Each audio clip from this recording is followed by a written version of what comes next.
Digital arrest जैसी कोई व्यवस्था कानून में नहीं है। ఫ్యామిలీ మెంబర్ని ఒక డిజిటల్ అరెస్ట్లో ఆల్మోస్ట్ 2 days పెట్టారు. కమిషనర్ ఆఫీస్ నుంచి మాట్లాడుతున్నాం అంటారు, లేదా సైబర్ క్రైమ్ డిపార్ట్మెంట్ నుంచి కాల్ చేస్తున్నాం అంటారు. పోలీసు యూనిఫామ్లోనే కనిపిస్తారు. కాల్ కట్ చేస్తే మీ అకౌంట్ అన్నీ సీజ్ చేస్తామంటారు. ఇవన్నీ కూడా డిజిటల్ అరెస్ట్లో భాగమే. అసలు ఏంటి డిజిటల్ అరెస్ట్? మన ప్రధాని మోడీ కూడా డిజిటల్ అరెస్ట్ల విషయంలో అలర్ట్గా ఉండమని ప్రజలకు సంకేతం ఇచ్చారు. ఇది చాలా బయట ఇది ఏ స్థాయిలో నడుస్తుందో చెప్పడానికి. అసలు నిజానికి ఈ డిజిటల్ అరెస్ట్ అనే కాన్సెప్టే మన సిస్టంలో లేదు. ఇదంతా కూడా స్కామర్లు, మోసగాళ్ళు మీ దగ్గర ఉన్న డబ్బునంతా లాగేసుకునేందుకు మిమ్మల్ని ఇలా డిజిటల్ అరెస్ట్ అనే ఉచ్చులో బిగిస్తారు. ఇదంతా వాళ్ళు ఎలా చేస్తారంటే, కమిషనర్ ఆఫీస్ నుంచి కాల్ చేస్తున్నాం అంటారు, లేకపోతే పోలీస్ స్టేషన్ అనో సైబర్ క్రైమ్ డిపార్ట్మెంట్ అనో చెప్తారు.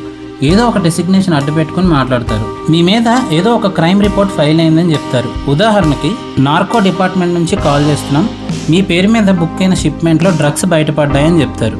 అంతెందుకు, నాకే ముంబై పోలీస్ డిపార్ట్మెంట్ నుంచి మాట్లాడుతున్నామని కాల్ చేసి మీ మీద హెరాస్మెంట్ కేసు ఫైల్ అయిందని చెప్పారు. నాకు ఒక నిమిషంతో బ్లాంక్ అయిపోయింది. కానీ నా మీద హెరాస్మెంట్ కేసు ఏంటి, అది కూడా ముంబైలో అని వెంటనే రియలైజ్ అయ్యి కాల్ కట్ చేశాను. ఇలా కాల్ చేసి మీరు ఎవరికి కాల్స్ కానీ మెసేజెస్ కానీ చేయడానికి వీల్లేదని బెదిరించి వర్చువల్గానే, అంటే ఆ కాల్ ద్వారానే మీ ఇంట్లో మిమ్మల్ని నిర్బంధిస్తారు. అందుకే దీన్ని డిజిటల్ అరెస్ట్ అంటారు. ఆ తర్వాత మీ అకౌంట్స్ అన్ని బ్లాక్ చేస్తున్నాం అంటారు. ఇమీడియట్గా మీరు లొంగిపోవాలని భయపెడతారు. మిమ్మల్ని నమ్మించడానికి పోలీస్ యూనిఫామ్ వేసుకొని స్టేషన్ నుంచే మాట్లాడుతున్నట్టుగా వీడియో కాల్స్ చేసి భయపెడతారు.